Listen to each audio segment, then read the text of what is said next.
folks, and welcome back to the Grumpy Gamer channel. As always, you guessed it, this is that channel where you get to see this old git talk about modern games.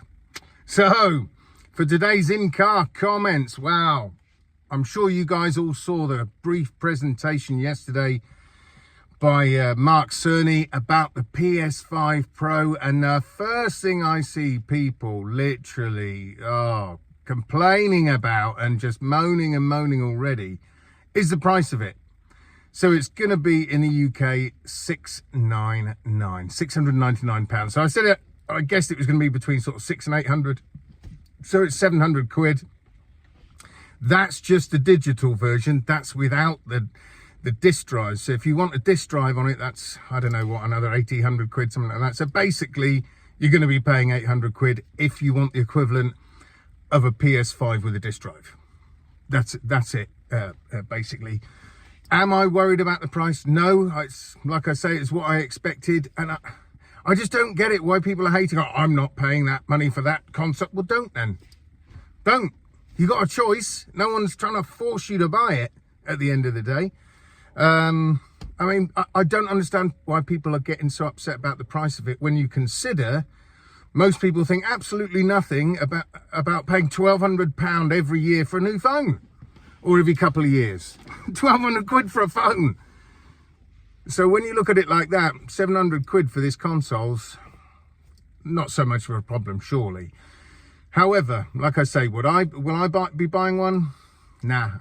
As I said yesterday, I'd have to see a huge improvement on VR games. Like I said, GT7, if I could play that 120 frames a second, not reprojected, then that's a good selling point for me. Is it going to do that? I'm yet to see. I mean, apparently this GPU has a 67% more GP units. So that works out, if my rudimentary basic maths is correct, it's going to bump it up to about 100 compute units over the 60 the PS5 has. Now, what does that mean? I have no idea. All I know is I use my old bodybuilding principle of some is good, more is better. So if it's high as numbers, then that means obviously it's better. I am no techno freak, so I don't fully understand it. I'm not clever enough to understand exactly what goes on in these systems. Like I say, all I know is smaller numbers, not as good, bigger numbers, better. Normally, unless it's lag, of course, and then you don't want bigger numbers. Looks wise, I think it looks all right. It's with the black stripes. He didn't really go into too much detail, really, exactly. You know, he didn't talk about the teraflops, although some people say it's got 36 teraflops over, what's the base PS5, 10.4, something like that. So it's a hell of a jump in T-flop, supposedly, but I haven't seen the full specs yet of the machine. Do I think it's going to sell very well? Nope. I don't think it's going to sell well at all. I mean, at this point, I'm thinking that PlayStation really only want to release this thing so they can have the crown back of who's got the most powerful console. I think that's more important to them than possibly the sales of it. You know, the base PS5 still 500 quid wherever you go, really. It's not really got any cheaper. Most consoles, as you guys know, as we go through the generation, they get smaller, they get cheaper. Not this generation, no. The PS5 is pretty much exactly the same price as it was when it first came out, really. Maybe a couple of quid cheaper, but not a lot. I mean, if you look back at the PS4 generation, I picked up the PS4 Pro in 2019. I think it was 2019. So it was really late in the generation. I didn't have the standard PS4. My kids had the standard PS4. I didn't. So I went for the PS4 Pro. And do you know what it cost me? 250 quid. That's all it cost me for a PS4 Pro. Yes, like I said, it was coming to the end of the generation because a year later, the PS5 came out. But in 4 years' time, are we going to see a PS5 Pro down around £300 or £400? I don't think so at all. I do not think so. I think maybe by the time of the end of before the PS6 comes out, maybe we'd see the Pro come down to about £550. I don't think you'd see it come down much more than that.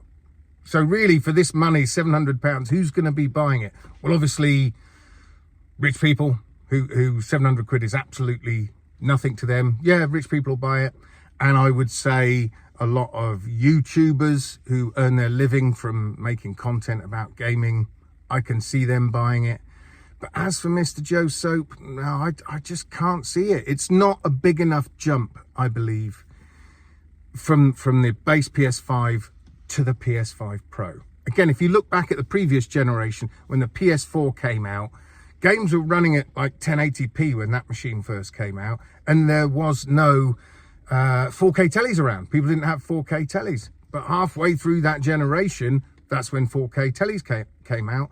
So all of a sudden, people wanted better resolution from their games. So when the PS4 Pro came out, it was a big jump because all of a sudden games are running, you know, pretty much 4K, whatever. But you could see there was a huge graphical jump from the base PS4 to the PS4 Pro. And from what we can see, yeah, it's not really a massive jump, is it? All you're going to see is games running, instead of, at the moment, we have a choice between performance mode and fidelity mode. Well, now basically you're going to be able to just squash the two together so that you'll have the fidelity, but you'll also have it running in performance. So it'll be running at 60 frames a second and with really good resolution. So it's only a small jump really when it comes to flat screen games as far as I can see. It's not going to be running any quicker. The SSD isn't going to be any quicker, although I do like the idea that it's got a 2 terabyte hard drive. I have a real issue with my PS5 at the moment that I have had since I bought it on release day. And that is when you go into the console storage, there's the other section. Now, I've noticed every time I delete a game, and I do install and delete games all the time I'm doing, I'll have a little go on that. And because the internet speeds are so quick, then it's like 20 minutes, whatever, the game's downloaded and I can get playing. So I'm constantly deleting games, but it builds up my other category to the point now I'm at 98 gigabytes. Now, the way I've had to deal with this before is totally reset my PS5 to factory settings and then log back into my account and start downloading the games again that I want to play. Means I'm going to have to go through the whole setup process again with the PSVR 2, which will be a pain in the neck. But someone did say to me that you might be able to do it from the safe mode. I haven't done it yet. I'll do that later when I get back. Put it in safe mode and empty the cache. That might help. We shall see. But so I've had this problem since it was new, and it's a real pain in the neck. And I've only got the standard drive in there, the SSD, which is about 660 gigabytes after the operating system's taken up a load of stuff. So I don't have much storage anyway. I never bought the extra SSD to bump it right up. So to me, the PS5 Pro having a 2 terabyte hard drive, especially as it's a digital version, I think that's a good thing. And I think that massively bumped up the price, to be fair. I think they should have brought one out, two options in the Pro, maybe one with just a 1 terabyte SSD and then the version with the 2 terabytes. At least then you might have been able to pick up that one for like $599. Now, I think that would have been a lot more appealing to people. I think a lot more people would be jumping into it if they could get a $599 version.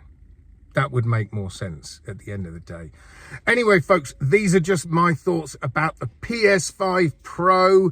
What do you think, guys? Are you going to be picking one of these up, or are you going to give it a miss and wait for the PS6? Let me know down in the comments. Anyway, folks, you have a fantastic day. And until next time, I shall see you guys on the other side. Adios.